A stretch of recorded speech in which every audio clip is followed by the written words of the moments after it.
Très bien, merci. Alors aujourd'hui, sujet léger, sujet sympa, sujet jovial, les morts à nos frontières, comme tu l'as dit en intro. Alors, des milliers d'humains exilés ont perdu la vie, hein. Je ne vous l'annonce pas, on le sait, hein, ces dernières années dans nos montagnes, dans les bidonvilles aux beaux abords de nos villes, sous les camions, sur nos routes, dans nos forêts, dans les mers bordant nos frontières, comme près de Calais, où fin novembre, 27 personnes sont mortes noyées dans la Manche après avoir tenté de rejoindre l'Angleterre. Terrible. Là-bas, à Calais, chaque jour apporte son lot de drames humains sur une frontière militarisée comme jamais, où l'État français envoie sa police pour réprimer les personnes, les humains, échoués ici après un parcours migratoire qu'on connaît comme terrible, qui consistait à fuir la guerre et la misère. Alors les images, vous les connaissez, évidemment. Je vais donc vous épargner, vous et vos yeux, pour cette fois, mais pas vos cœurs, qui seront obligatoirement touchés ce matin. Oui, car Djamil, ce dimanche soir, tu es allé sur le terrain à Paris pour filmer une action. Oui, effectivement, de ce dimanche, apparemment, je n'ai pas eu assez, je crois, du torrent de merde du dimanche soir avec les fascistes à Villepinte. Alors j'ai accepté de suivre et filmer un collectif de colleuses et de colleurs dans le 11e arrondissement à Paris, en action illégale, donc avec le risque important de croiser des policiers. Voilà, mais ne brûlons pas les étapes et écoutons Stella, jeune militante, nous expliquer la situation. Il y a un ras-le-bol tout simplement, de manière générale, de l'impact des frontières et de la politique d'État sur les personnes exilées. Et on aimerait visibiliser toutes ces personnes qui, malheureusement, ont été effacées de l'histoire de manière générale. C'est intéressant le mot effacées parce qu'en plus d'être mortes, elles sont invisibilisées. Est-ce que c'est ça, en fait, l'objectif de ce soir-là ? Bien sûr, oui, c'était un chiffre. Enfin, dans les médias, on parle souvent de 27 morts. Mais nous, on aimerait montrer que derrière ces morts, il y a des gens, il y a des prénoms et il y a des histoires. Alors l'objectif est ici clair, hein, humaniser celles et ceux qui ont été réduits à des chiffres par le gouvernement et à des faits divers par les médias dominants. Alors à mon micro, une jeune autre femme, membre du collectif, attaque directement ici et dénonce le rôle criminel de l'État, selon elle. On l'écoute.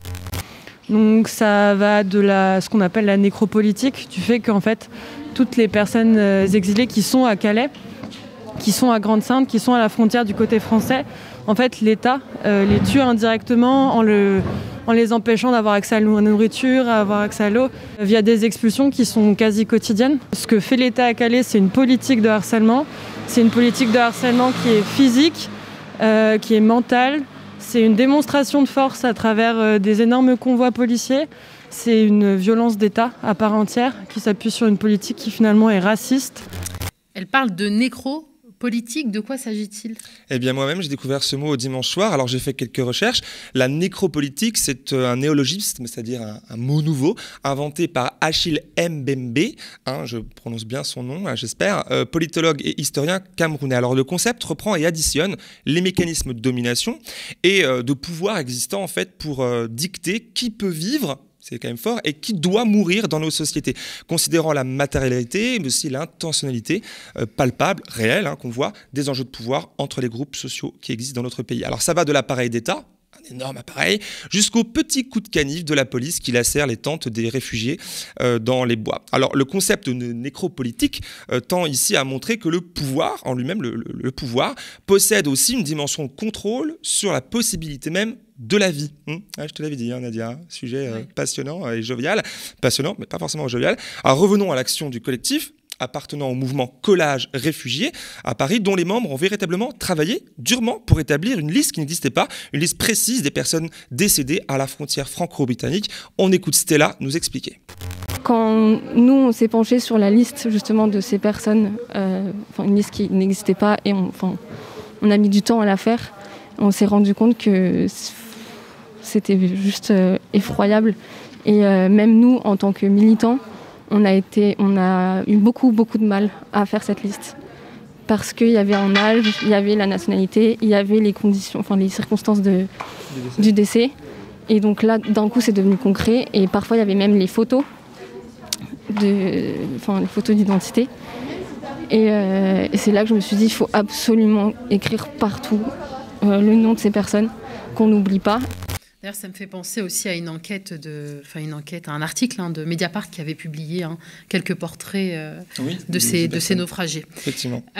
Donc, pour revenir à Stella, elle décrit une action pacifique et de sensibilisation. Ouais, c'est ça, c'est le principal objectif. Alors, ce collectif s'est donné comme objectif de revenir ici régulièrement, pour malheureusement mettre à jour le mur avec de nouveaux noms, parce que c'est pas fini, mais aussi l'entretenir et organiser des veillées en hommage, comme ça a été fait dimanche soir. Alors, ceux qui se différencient avec des actions de collage classiques, notamment féministes. Là, il s'agit d'un mémorial qui a pour vocation de durer dans le temps, ce qui a poussé ce collectif à débattre en interne sur les techniques diverses et variées pour les stratégies d'action. Écoutez. Le but là, c'est que ça reste longtemps. On va revenir coller si c'est arraché. Il y avait la question de la violence qui s'est soulevée dans le groupe. On voulait coller avec du verre pilé. Et on voulait, justement, on est tous habillés, tous et toutes habillés en noir. Et le but, c'était de montrer qu'il y avait un basculement dans la violence de notre côté aussi, dans la riposte, en fait, face à la violence d'État. Et qu'on en avait marre de coller et que ce soit quelque chose qui est banal, enfin un outil qui est devenu assez banal. Donc à voir, parce que malheureusement la majorité n'était pas d'accord là-dessus, puisque c'est un procédé qui est utilisé par l'extrême droite. On n'a pas opté pour ça, mais ça ne nous empêchera pas de revenir et de réinventer d'autres procédés qui répondront à cette violence d'État.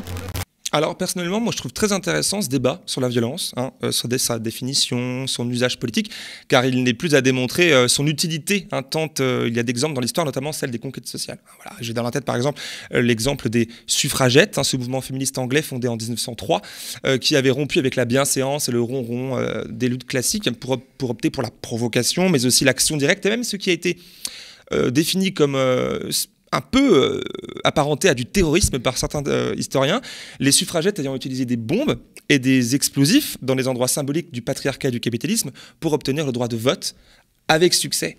Donc on est loin des colleuses et colleurs du coup. Ouais, un peu quand même. Mais après, ils ont quand même débattu sur le fait d'utiliser de la colle avec du verre pilé à l'intérieur pour blesser au doigt les éventuelles personnes qui souhaitaient détruire ce mémorial.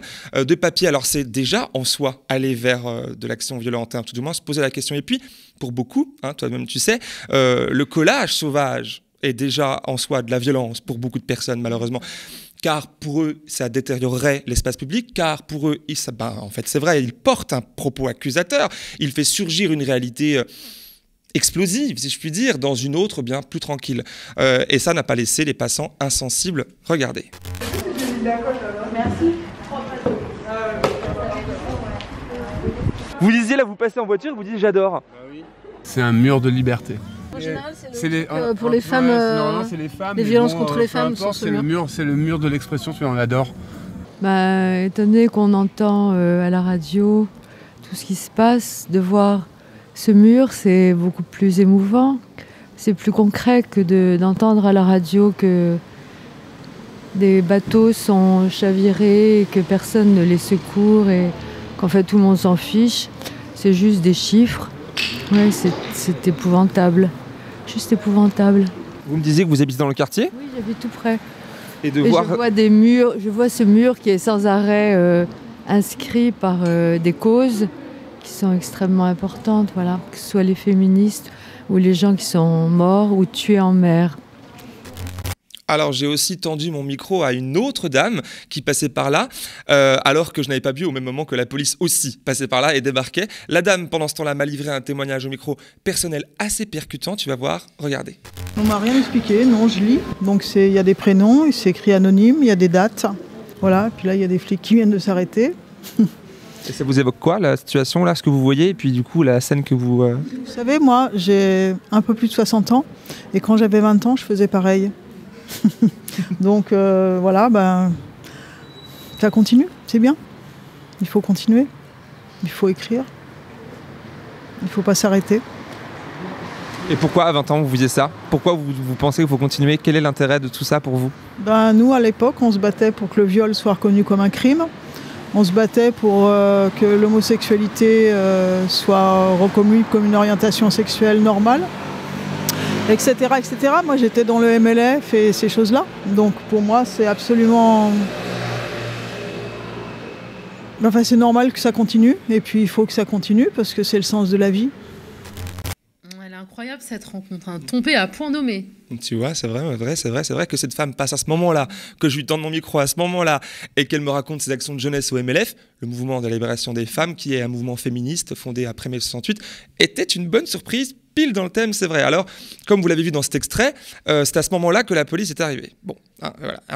Une des membres du collectif, majoritairement féminin, il y avait quelques hommes aussi, est venue alors m'expliquer la situation et surtout leur crainte d'avoir des problèmes à cause du slogan collé en haut du mur, je le cite, « Mort aux frontières égale État-cimetière ». Bon, l'État français est une nouvelle fois directement visé et mise en cause par les activistes qui n'ont pas été, eux, vus par les agents de police en train de coller directement. Donc les faits d'éventuelle dégradation n'ont pas pu être caractérisés. Alors, certains agents semblent chercher d'autres éléments, notamment sur l'organisation du collectif, etc.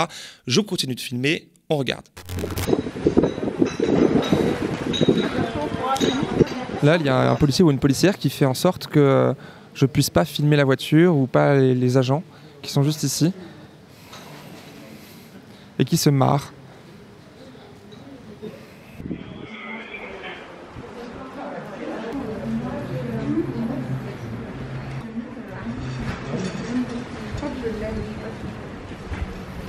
Monsieur, vous avez demandé qu'on ne filmer. C'est mon droit, je connais mes droits. Mais vous inquiétez pas, il n'y a pas d'agression. Je filme simplement. C'est pas ça, mais vous utilisez en fait, nous on s'en foutait quoi. Alors, ce n'est pas le principal sujet de cette chronique, mais ça mérite un petit point quand même. Cet agent de police ne va plus me lâcher de la soirée, exigeant que j'arrête de filmer, que je floute les visages de ses collègues, le sien me menaçant de déposer plainte personnellement contre moi, contrôlant mon identité par 2 fois en 15 minutes. Là où elle aurait changé. Oui, je crois bien. Hein, et m'informant de son intention d'établir un rapport de police, car je n'étais pas à même de lui présenter une carte de presse qui, selon lui, serait obligatoire pour exercer mon métier et filmer ce soir-là. Sauf que tout ceci est faux. Hein, et ne repose donc sur aucun texte de loi existant, aucune base légale. C'est tout d'ailleurs le contraire. Comble pour la police quand même, hein. Tu nous expliques ? Mais bien sûr, oui, en France, je vous l'explique, posséder une carte de presse ne conditionne en rien le droit de travailler en tant que journaliste. Et quiconque, journaliste ou pas, souhaitant filmer un agent de police dans l'espace public en fonction, sans porter atteinte à sa dignité, ça va de soi, est autorisé par la loi française que la dite police nationale semble bien s'entêter à ignorer. Et pour finir, un comble, comme tu l'as dit, ce même agent de police, prompt à me rouspéter là, ainsi que beaucoup de ses collègues, ne portaient pas son numéro d'identification RIO, alors que c'est une exigence légale, crédibilité zéro. Tout ça pour vous inviter, à vous qui nous regardez, de bien connaître vos droits en allant sur le site de la LDH par exemple, et de ne pas céder aux méthodes d'intimidation malheureusement courantes. Et en parlant d'intimidation, écoutons Camille, une autre manifestante, enfin une autre colleuse, qui a été la seule à avoir été contrôlée parmi les activistes présents avant que les agents finissent par contrôler tout le monde. On regarde. Ils nous ont observés, puis ils nous ont demandé qu'est-ce qu'on faisait, qui on était. Bien sûr, c'est une action citoyenne où tout le monde est indépendant et indépendante. Ils ont relevé mon identité. Ça va être c'est leur système de procès-verbaux. On sait très bien qu'est-ce qui se passe dans leurs procès-verbaux. On sait très bien qu'ils mentent. Et ils ont relevé mon identité. Et... Pourquoi ton identité à toi ? Ils sont venus à toi naturellement ? Un peu, on va pas se mentir. Je me demande petit contrôle au faciès, ça fait toujours plaisir. Et ils ont pris mon numéro de téléphone et c'est pour remplir leurs procès-verbaux comme ils m'ont dit. Donc on verra bien si on va être convoqué ou une amende. Mais en soi, il faut savoir que les collages sont autorisés dans le 11e, 20e et 13e. Il y a une circulaire de Madame Hidalgo qui circule.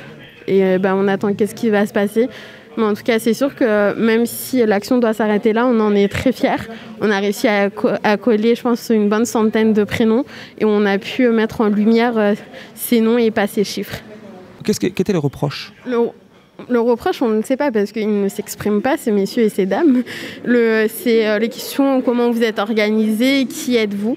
Et on ne répondra pas à ces questions puisque c'est nos droits, on connaît nos droits, on connaît les lois. Et les reproches, c'est qu'on mette en lumière toutes ces personnes décédées à la frontière franco-britannique et qu'on met en lumière pour moi, ce que la société française et le peuple français ne veut pas voir et on dérange. L'intimidation ne nous fait pas peur et il nous en faudra beaucoup plus. Même si on doit se manger des amendes, on continuera à coller ces prénoms, à coller pour notre colère que l'État français est coupable de toutes ces morts et mortes. Faire remarquer quand même qu'elle connaît mieux ses droits. Que la police, voilà. C'est fou. Alors c'est après cette scène que les 10 agents de police, pour une vingtaine de militants quand même, on précise, ont procédé à un contrôle général d'identité avant de confisquer et détruire le matériel de collage et d'ordonner aux personnes présentes de quitter les lieux. Ma cadreuse et moi-même, nous nous sommes exécutés à ce moment-là. Et donc elles n'ont pas pu terminer leur mémorial. Alors non, pas pour cette fois. Mais mon contact dans ce collectif m'a informé que les activistes étaient revenus rue Bouvier plus tard dans la nuit pour aller au bout de leur action, c'est-à-dire organiser une veillée à la bougie en hommage à ces centaines de personnes décédées au large de Calais. Des passants et d'autres associations et d'autres personnes se sont déplacées à cette occasion. Alors les membres de ce collectif se disent déterminés et présents partout sur le territoire pour afficher ces noms sur les murs de toutes nos villes, de tout le pays. Merci Djemil. Je rappelle, comme on le voyait indiqué à l'écrit, que toutes les images de cette chronique proviennent d'un reportage plus complet encore, que tu as autoproduit et qui est disponible sur ta chaîne YouTube. Djemil, chose à te dire depuis hier soir. Effectivement, oui, on mettra le lien sous le live. N'hésitez pas à venir le visionner car le sujet a beau être le même que là ce matin, mais la forme va différer puisque ça offre une expérience plus immersive avec plus d'images, de la musique, un rythme différent et des témoignages complémentaires. Et malgré toute cette grisaille présentée là, bonne journée quand même.